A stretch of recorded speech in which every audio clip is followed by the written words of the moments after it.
Hello guys, welcome to light explanation. আগের ভিডিওতে আমরা দেখেছিলাম জিনহু তার র্যাঙ্ক রেভলিউশনের জন্য হান্টার অ্যাসোসিয়েশনে যায় আর সে একটি বলের উপর হাত রাখে তার র্যাঙ্ক মাপার জন্য। বাট সে রুমে থাকা অ্যাসিস্ট্যান্ট তার কম্পিউটার স্ক্রিনে এরর লেখা দেখে অন্য অ্যাসিস্ট্যান্টকে ডাক দেয় আর সে বুঝতে পারে তার পাওয়ার অনেক বেশি।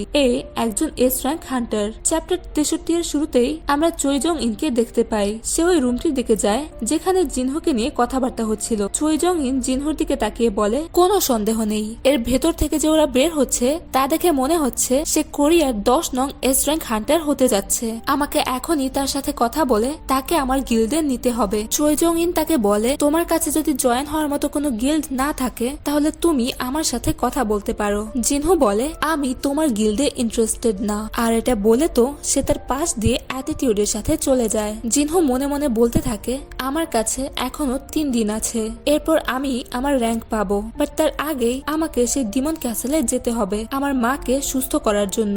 এর পরের সিনে জিনহু মাকে দেখতে সেই হসপিটালে যায়। এখানে জিনহুর মায়ের যে প্রবলেমটি হয়েছে তার নাম ইন্টারনাল স্লাম্বার। এটি এমন একটি ঘুম যে ঘুম থেকে সে কখনোই জেগে উঠবে না। এরপর জিনহু যখনই হসপিটাল থেকে বের হয় সে গেটের বাইরে জিনচুলকে দাঁড়িয়ে থাকতে দেখে। জিনচুল বলে, তোমার সাথে আজ একজন দেখা করতে চায়, তোমার কাছে কি সময় হবে? আমাদের হান্টার অ্যাসোসিয়েশনের চেয়ারম্যান তোমার সাথে কথা বলতে চায়। জিনচুল জিনহুকে মিস্টার গো গানহির সামনে নিয়ে আসে। জিনহু গো গানহিকে দেখে বলে, এর বয়স 80 বছরের উপরে, বাট সে একজন এস র্যাঙ্ক হান্টার, সেই জন্য এর ফিজিক্যাল বডি অনেক স্ট্রং হয়ে আছে। গো গানহি বলে, আমি তোমাকে কংগ্রাচুলেট করতে চেয়েছিলাম কারণ তুমি একজন এস র্যাঙ্ক হান্টার হতে যাচ্ছ।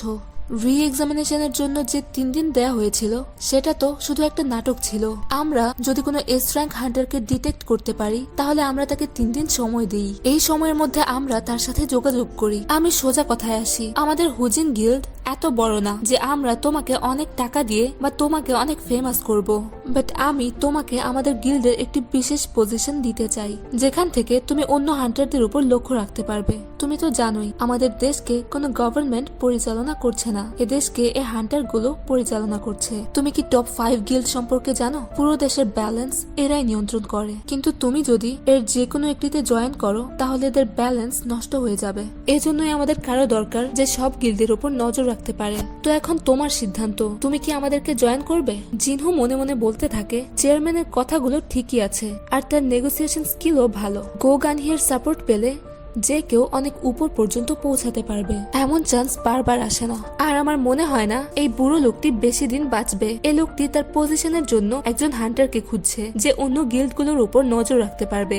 কিন্তু সে গো গানহিকে বলে, আমি হান্টার অ্যাসোসিয়েশনে জয়েন করতে পারবো না। গো গানহি তার কথা শুনে শকড হয়ে যায়। গানহি মনে মনে বলে, তাহলে এরও শুধু টাকারই দরকার। জিনহু বলে, আমি ফাইট করতে চাই, আমি আরো মনস্টারদের মারতে চাই। আমি যদি এই অ্যাসোসিয়েশনে জয়েন করি তাহলে আমি শুধু সি র্যাঙ্ক অথবা ডি র্যাঙ্কের ডানজন পাবো, কারণ বড় গিল্ডের লোকেরা হাই লেভেলের ডানজন গুলো নিজেদের কন্ট্রোলে নিয়ে নেয়, যার কারণে আমি এক্সপিরিয়েন্স গেইন করতে পারবো না। আমার পুরো বিশ্বাস আছে আমার সিদ্ধান্তের উপর। আমাকে একটি ডানজনের ভেতরে থাকতে হবে আর মনস্টারদের সাথে ফাইট করতে হবে। জিনহুর কথা শুনে গানহি তার নিজের বুকে হাত রাখে। সে বলে, আমার অনেকদিন পর এরকম ফিলিং হচ্ছে যে আমি যদি 20 বছরের যুবক হতে পারতাম তাহলে আমি এই হান্টারটির মতোই কোনো ডানজনের ভেতরে গিয়ে এক্সপিরিয়েন্স অর্জন করার সিদ্ধান্ত নিতাম। পরের সিনে দাংসুকে দেখানো হয় হসপিটালের বেডে। সে সেই ফাইটটির কথা মনে করতে থাকে যেখানে জিনহুর বাবা তাকে অনেক খারাপ ভাবে মেরেছিল। তখনই দাংসুর কাছে ইনভেস্টিগেশন অফিসার আসে। সেই অফিসার তাকে বলে, তুমি যেই হান্টারটির ইনভেস্টিগেশন করছিলে মানে সাং ইওয়াং, সে কি আসলে মনস্টার ছিল? আমাদের কাছে সেই ফাইটটির ভিডিও আছে। সিসিটিভি ক্যামেরার মাধ্যমে কিছু ভিডিও সংগ্রহ করি। আমরা দেখতে পাই তুমি যাকে মনস্টার বলছিলে সে ওই বিল্ডিংটির ধ্বংসাবশেষ থেকে অনেক লোকদের বাঁচাচ্ছিল। তুমি কি এর পরেও তাকে একজন মনস্টার বলবে? ডাংসু বলে, তুমি কি কখনো কোনো মানুষকে কোনো ডানজনের ভেতরে 10 বছর বেঁচে থাকতে শুনেছো? আমি শিওর ও একটা মনস্টার। তখনই সে একটি ফ্ল্যাশব্যাক দেখে যেখানে জিনহুর বাবা তাকে বলে, তোমাকে যেন আর কোরিয়াতে না দেখি, আর যদি দেখি তাহলে তোমাকে এমন ভাবে মারবো যে তোমার চোখ বন্ধ হওয়ার আগেই তুমি মরে যাবে। ডাংসু মনে মনে বলতে থাকে, ওর এত বড় সাহস, ও আমাকে এরকম কথা বলে। আমি জানি ও কোথায় গেছে। আমাকে ওকে হারাতে হলে আমার ইকুইপমেন্ট দরকার হবে। আমি এই হসপিটাল থেকে বের হয়ে আমার গিল্ডের লোকেদের সাথে কথা বলবো। তোমার মৃত্যু আমার হাতে লেখা আছে। পরের সিনে জিনহোকে তার রুমে দেখানো হয়। সে অনলাইনে ইকুইপমেন্ট লিস্ট দেখছিল। জিনহো বলে একজন হান্টারের জন্য ইকুইপমেন্ট অনেক দরকার। যার কাছে যত ভালো ইকুইপমেন্ট আছে সে ডানজনের ভেতরে তত বেশি নিরাপদ। জিনহো বলে আমি ডিমন ক্যাসেলের যতই উপরে যাচ্ছি ততই ফায়ারের এনার্জি বেড়ে যাচ্ছে, যার জন্য আমার ভালো ইকুইপমেন্টের প্রয়োজন। কিন্তু ভালো ইকুইপমেন্টের জন্য আমার অনেক টাকার দরকার, কিন্তু আমার কাছে তো এত টাকা নেই। আমি ডিমন ক্যাসেল থেকে পাওয়া সেই ম্যাজিক্যাল অর্বটা সেল করতে পারি, যেটা বিক্রি করলে আমি অনেক টাকা পাবো। কিন্তু প্রবলেম হচ্ছে আমি যদি সেটা সেল করতে যাই তাহলে আমাকে অনেক ধরনের প্রশ্ন জিজ্ঞাসা করা হবে, যেমন এটা আমি কোথায় এবং কিভাবে পেলাম। আমি যদি কোনো এ র্যাঙ্কের ডান্স অনেক ক্লিয়ার করি তাহলে আমাকে অনেকে বিশ্বাস করতে পারে, কিন্তু এখানেও প্রবলেম রয়েছে। আমি একজন ই র্যাঙ্ক হান্টার, আমাকে কখনো কোনো এ র্যাঙ্ক ডানজনের সাথে নেবে না। আমার হান্টার র্যাঙ্ক কার্ড পেতে এখনো 3 দিন বাকি। জিনহো তখনই অনলাইনে একটি টিমকে দেখতে পায় যারা ই র্যাঙ্ক হান্টারদের তাদের টিমে জয়েন করাচ্ছে মাইনিং এর কাজে। পরের দিনই জিনহো মাইনিং এর কাজে সেই টিমে যায়। মাইনিং টিমের ক্যাপ্টেন তার লোকগুলোকে বলে অ্যাটাক ফোর্স কি তাদের কাজ করে ফেলেছে? একজন বলে কিছুক্ষণ ওয়েট করো, ওরা এখনই চলে আসবে।